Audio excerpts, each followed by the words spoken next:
Welcome to Seiso Side-Up Podcast. We have a special episode today featuring CMMC, a hot topic in cybersecurity right now. For those of you that are newer to cybersecurity, CMMC, Cybersecurity Maturity Model, is a framework created by the Department of Defense for the DoD, supply chain, and its contractors. There are 3 progressively distinct levels that an organization can achieve depending on the type and the sensitivity of the information.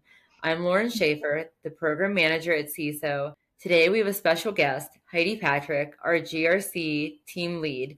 She recently navigated a customer through CMMC Level 2 certification. But before we dive into that, can you please give a brief introduction of yourself, Heidi? Sure. Thank you for having me. I have spent 20 years in the military and government, focused on computer networking and cybersecurity, and then recently retired from the military. Much of my work has been aligned with NIST frameworks. And then for the past 4+ years, I've worked as a governance, risk, and compliance engineer. And as you said, I now serve as the lead of the GRC team here at Seiso, just overseeing the security governance, risk management, and regulatory compliance. Thank you so much for being a guest. Can you please walk our listeners through the origins of CMMC and the safeguards it provides? Sure. So CMMC originated from the Department of Defense efforts to strengthen how sensitive government data is protected in the defense industrial base, specifically around controlled and classified information. It was originally kicked off in 2020 with 5 levels of security. And then in 2021, it was reworked and simplified into the 3 model tiered framework that we know it as today. And the 3 model tier, or the 3 level, sorry, the 3 level model builds directly from NIST 800-171, and that has been around for years. But CMMC formalized that into the framework and a certification process to make sure that contractors are following the requirements. As far as safeguards go, at its core, CMMC provides safeguards around access controls, multi-factor authentication, incident response planning, audit logging, vulnerability management, supply chain risk management. And the whole idea is just to make sure that the defense contractors that are handling CUI isn't exposed through weak links. So level 1 is the most basic. It covers 17 foundational practices, and that includes things like strong passwords, access control, basic awareness training, and that is more intended for companies that only handle federal contract information, FCI. Level 2 is where it gets more serious. This is where it aligns with NIST 800-171. And it requires contractors to implement 110 security practices, and each of those practices have multiple objectives. So we're really looking at over 300 requirements when we're looking at level 2. And those areas cover the things like we talked about with multi-factor authentication, audit logging, vulnerability management, incident response, but overall protecting CUI. Most of the suppliers will be aiming to, or that handle CUI will need level 2 certification.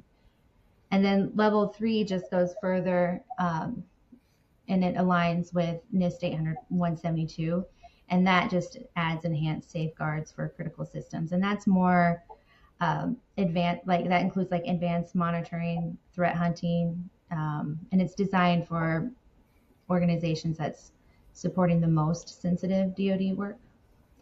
Okay. Yeah. Were there any surprises along the way to this specific client certification? I would say, yeah, well, not necessarily surprises, but more like reality checks in a way. The certification is not just about the technology. It's equally about the documentation and the governance that goes along with it. Like having firewalls configured correctly or MFA enabled is critical, but it doesn't mean that much if it isn't backed up by policies or procedures to prove like those controls are being managed consistently. So we did have to make sure what was written in our documentation actually matched the practices in the environment. And that included aligning with the MSP to make sure like the tools that were in place aligned with what we had documented. And we really did have to, the assessors really did look closely at our system security plan and all of the evidence that went with it. So the system security plan was referenced a lot, and the tools in that had to align. So I guess the biggest thing was just that reality check that the technology and the governance had to align. And congratulations again on that level 2, walking the client through it. Thank you. I think also that cross-team coordination was kind of one of those eye-opening moments, because it wasn't just a GRC project. It wasn't just a compliance project. So we had to make sure everybody was aligned with HR, legal, the MSP, the operations. So everybody plays a role to make sure that compliance is captured across the whole organization. That's a really great call out. To add a bit of pop flair to this conversation, in the movie War Dogs, the 2 main characters are fairly regular guys off the street. One is a massage therapist and the other is unemployed, until they put a bid in and win a U.S. Department of Defense contract to supply ammunition to Afghan forces.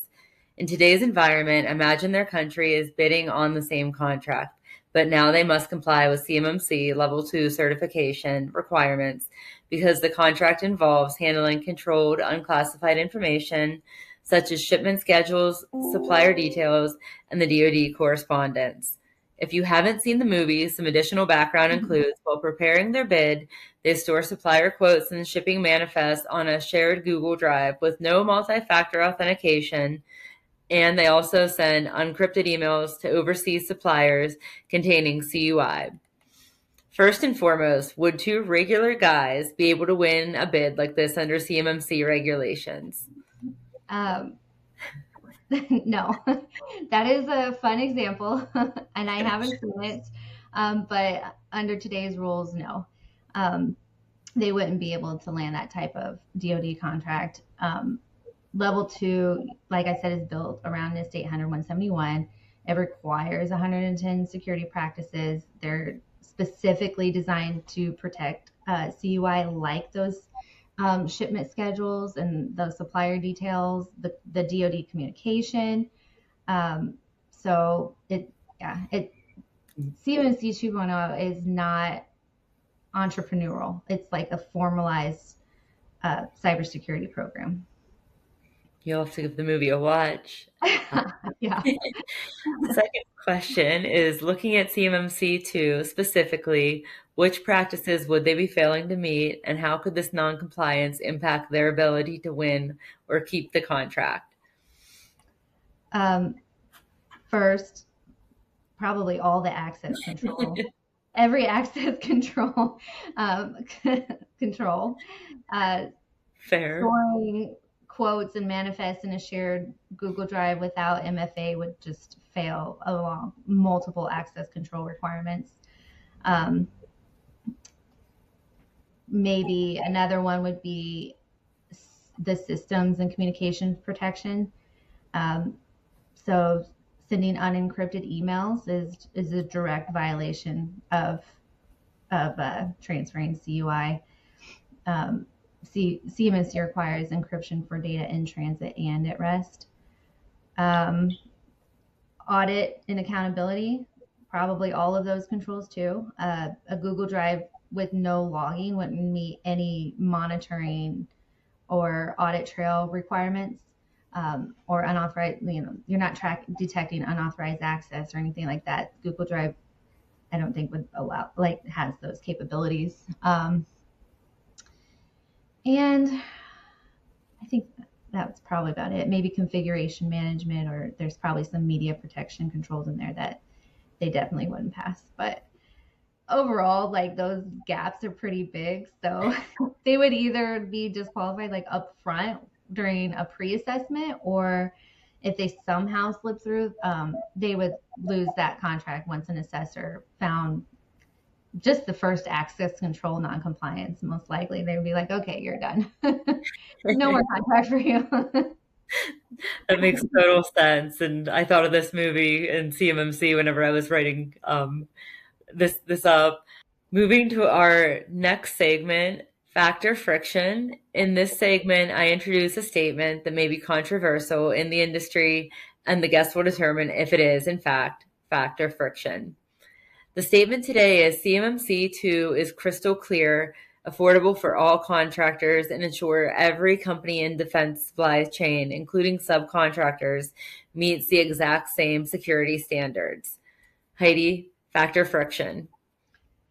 I would say friction. It's not necessarily affordable for everyone. Larger primes can absorb the cost, but small subcontractors might face some challenges with licensing and tools and even the assessment itself. So there's that. But there is some fact to it because, in theory, yes, all of the companies handling CUI have to meet the same practices. But in practice, those enforcements could vary. So I guess bottom line is now there's a final rule out there, and CMMC 2.0 is firm on that regulatory footing, but it's the practices aren't necessarily like crystal clear. Like everybody doesn't have to have the same exact enforcement, and it's definitely not cheap for smaller businesses. Heidi, thanks so much for joining us today. Any parting words you'd like to leave our listeners with? Sure. I would say that, CMMC can feel overwhelming especially for small businesses. But the key is to start early. As of right now, we should be going into phase 1 in November. So it will start showing up on contracts, but there's a 3-year period where it's going to be rolled out. So the best thing to do is to start early, take it step by step, start by, looking at your program, aligning it with the NIST 800-171 and just identifying those gaps, and then just take it step by step and handling all those gaps. I mean, at the end of the day, every contractor, no matter what size, is going to play a part in protecting the critical information, for our national security. So it's important to take CMMC seriously, but I would say don't wait for the contract language to show up. Start now, and that way you're protecting your data, and the certification will follow. So don't procrastinate like I used to in high school. Do it now. Yeah, and college. Exactly. Yeah. Thank you so much for joining us today, and thank you to our listeners.